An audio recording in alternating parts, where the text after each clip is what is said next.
There are many religions in the world today. Some have similar ideas and some very different. Today, I will tell you about the fourth largest religion practiced in the world, known as Buddhism. Buddhism provides people with a way to spiritual development. Buddhism does not believe in God or a creator. It is often doubted and not considered a religion by some.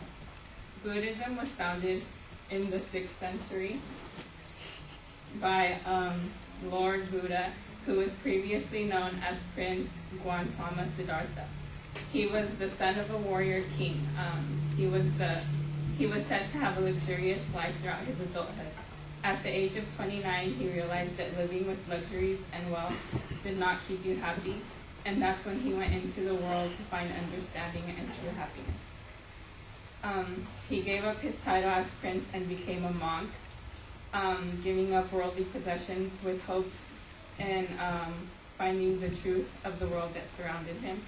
He found his answer while meditating under a tree, where he finally realized how to live without suffering and ultimately to accomplish salvation. After realizing this, he was known as the Buddha, which means enlightened one. He then spent the rest of his life preaching to others, telling them to follow the same path, and that's how he laid the foundation of Buddhism. So, what is the Buddha taught a variety of things, but they are all summed up by concepts of the Four Noble Truths and the Noble Enlightened Path. The first one is that life is suffering, and life will come with pain, getting old, disease, ultimately death. We will also face physiological suffering, loneliness, frustration, fear, embarrassment, disappointment, and anger. And this is something that you can't live without. So looking at things how they really are coming is a better way than living life pessimistic. Because being pessimistic means you're expecting things to be bad. On the other hand, Buddhism explains how suffering can be avoided and how we can truly be happy. The second noble truth is that suffering is caused by craving and aversion. We will suffer if we expect other people to conform to our expectations. For example, if we want people to like us, or if we don't get something we want. So things we want will not grant us happiness. So instead of struggling to get what we want, we should actually settle for what we can have, because wanting will keep us from being content and happy. The third noble truth is that suffering can be overcome and happiness can be reached. When we give up endless wanting and craving, enduring problems that life brings without fear, hatred, anger, and happiness, and freedom could then be reached by living one day at a time. We will then have more time and energy to help others instead of thinking of ourselves. The fourth noble truth is the path of accomplishment, also known as the Eightfold Path, leading to overcome suffering.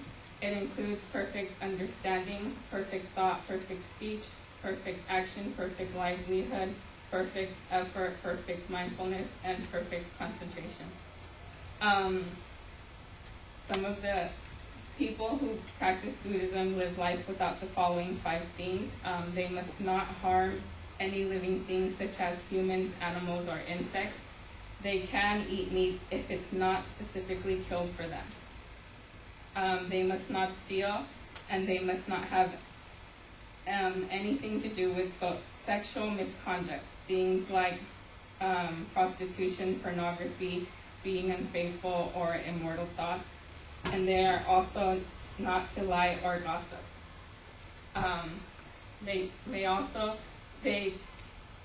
Lastly, they must not consume drugs or alcohol except the ones taken for medical purposes.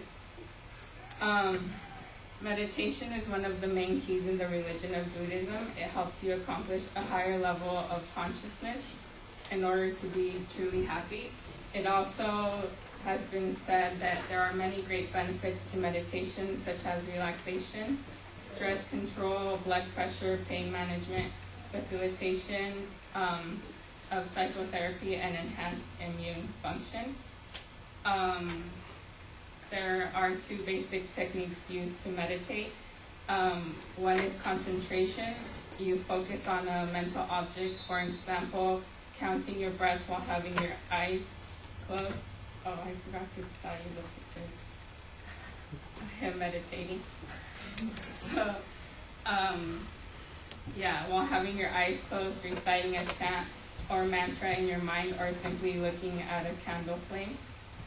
And there's also mindfulness, and this is when you observe it. The mind observes itself sitting in meditation or doing a simple task while noticing when one hears a sound or feels a sensation or has a thought arise without following the thought and becoming distracted. They also believe in karma. Compared to what it is in today's society, the Buddhist interpretation of karma does not predetermine one's fate. Karma refers to the good and bad things people do during their life. Doing good things,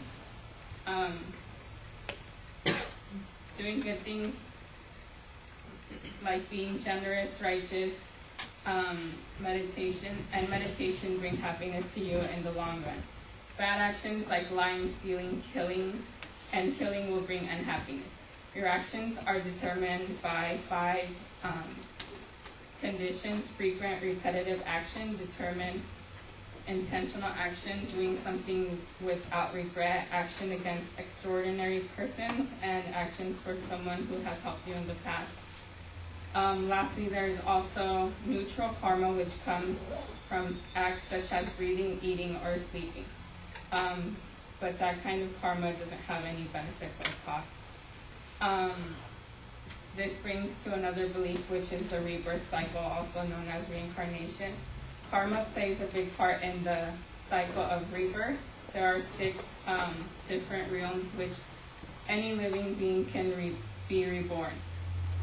3 fortunate and 3 unfortunate. Those with good karma are born into the fortunate realms, which are the realm of demigods, the realm of gods, and the realm of men. Although demigods and gods get to enjoy things unknown to men, they also suffer from jealousy and envy. The realm of men is considered to be the highest of rebirth. Humanity lacks some of the extravagances of the demigods and gods, but is also free from their relentless conflict. While inhabitants of the 3 unfortunate realms of animals, ghosts, and hell, they suffer untold suffering, and the suffering of the realm of man is far less. The realm of man also offers one thing that the other 5 don't, which is the opportunity to reach enlightenment. So, with this insight, if you feel the need that you need to reach that point of enlightenment in your life, you can follow the rituals of Buddhism.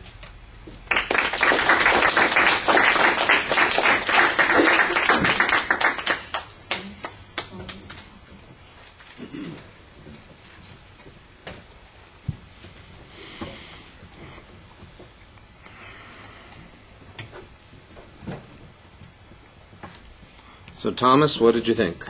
I thought it was pretty good. It seemed like you were reading off of it a lot of the time, but you still had you tried to do visual contact with the audience a lot.